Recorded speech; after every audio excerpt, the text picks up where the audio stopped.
अस्सलामुअलैकुम students, welcome to cab education. अब हम करेंगे question number 4, 2012 regular cash book. चलिए मैं जरा क्वेश्चन को रीड करता हूं, आप सब भी इस क्वेश्चन को निकाल लें।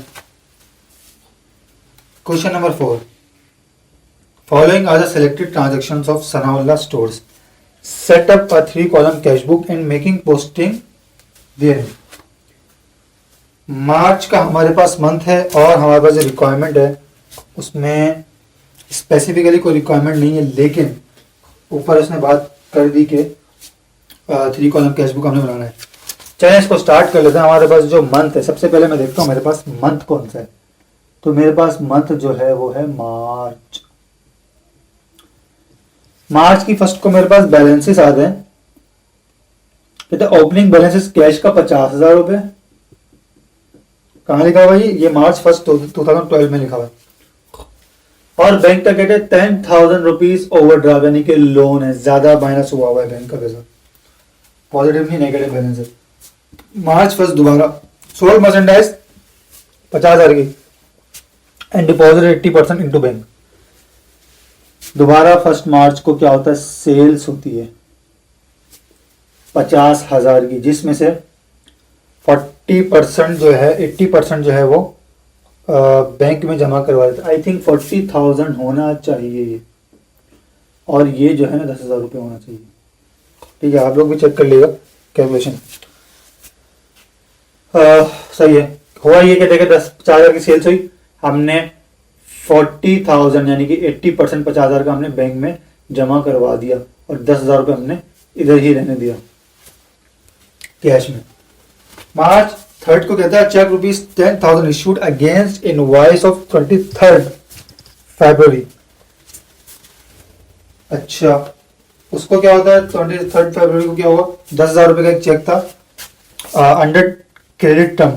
देखिए हमने एक चेक इशू किया है एक इनवॉइस की अगेंस्ट, यानी कि हमने कोई माल खरीदा था, उसके पैसे हमने इनको दिए 23rd फरवरी। अब ये कि यहाँ पर बात जो सोचने वाली है वो ये है कि अमाउंट 10,000 है और कह रहा है कि 10 दिन में पेमेंट कर देते अगर तो 2% डिस्काउंट मिलेगा। आप देख रहे होंगे क्रेडिट टर्म लिखा हुआ है, क्रेडिट टर्म के आगे ब्रैकेट बना हुआ है, इसमें लिखा हुआ है 2/10, n/30।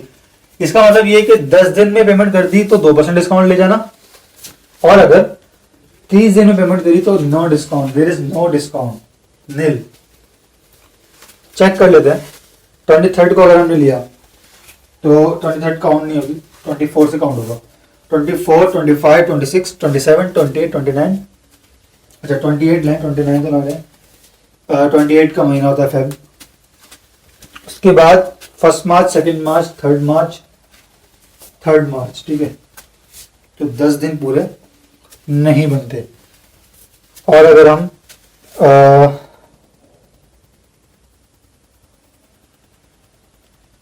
सही है, यानी कि हमने क्या करा, हमने पेमेंट कर दी ना इसकी। चेक हमने कभी शुरू करा 3 मार्च को, अगर हम 23 तारीख लेते भी हैं तब भी हमारे 9 दिन बनते हैं, यानी कि ये डिस्काउंट हमने अवेल कर लिया है। हमारे पास जो डेट आती है वो आती है 3 मार्च, और यहाँ पर हम लिख लेते हैं अकाउंट्स पेएबल। क्यों?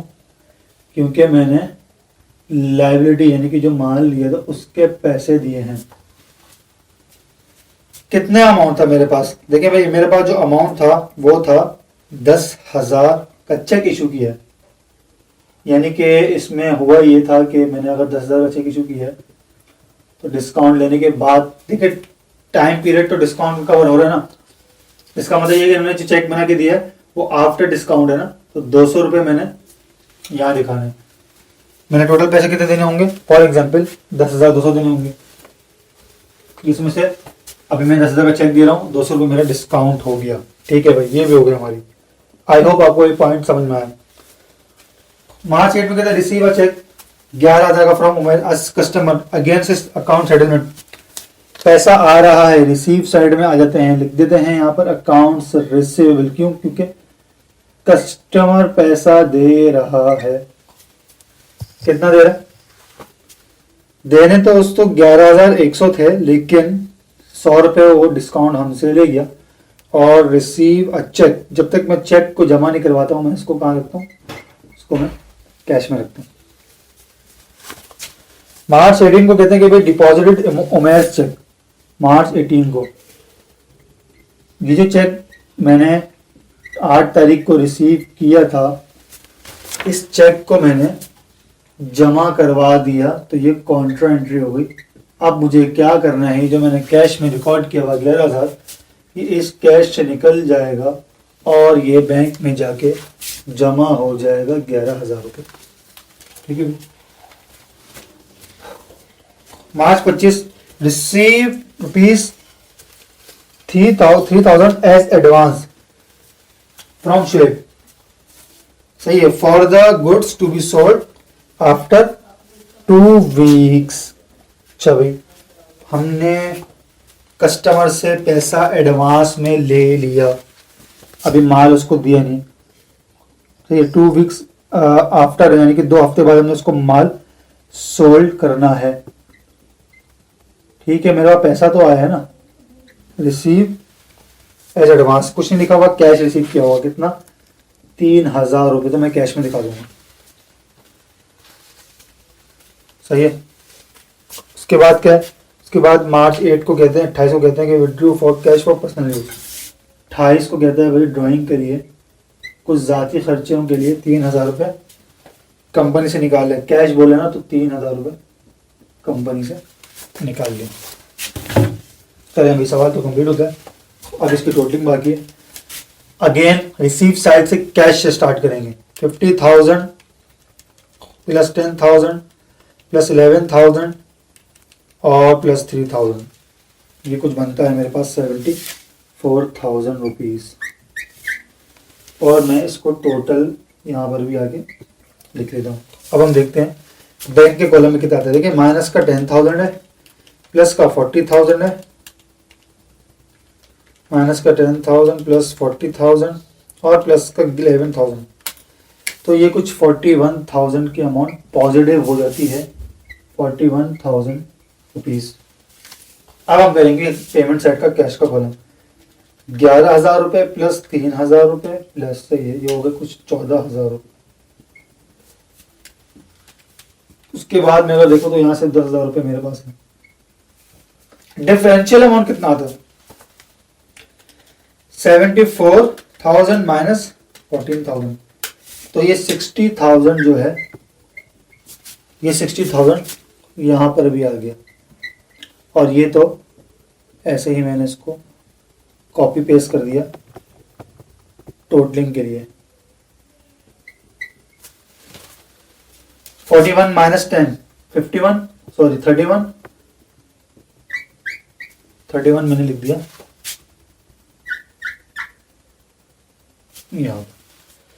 मेरी डेट क्या होनी चाहिए? अगर तो मार्च थी तो मार्च होता है 31 का, मार्च 31 बैलेंस कैरी फॉरवर्ड। और मार्च के बाद आता है अप्रैल, 1 अप्रैल। 1 अप्रैल को मेरा यही बैलेंस क्या हो जाएगा, ब्रॉड फॉरवर्ड। एक बार चेक कर लेते हैं कोई चीज़ रह तो नहीं गई है हमारी।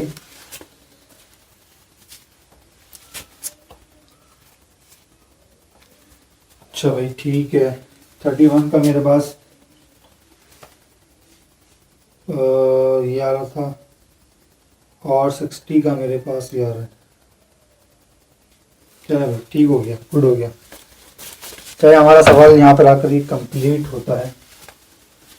आई होप आपको ये क्वेश्चन समझ में आया। आसान क्वेश्चन है। कैच बुक के क्वेश्चंस जो होते हैं वो तकरीबन मिलते जुलते होते हैं।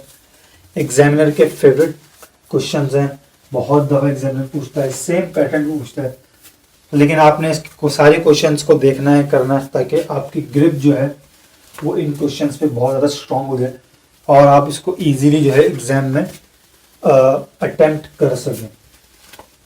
चलें अब हम चलते हैं अपनी नेक्स्ट वीडियो की तरफ। Thank you.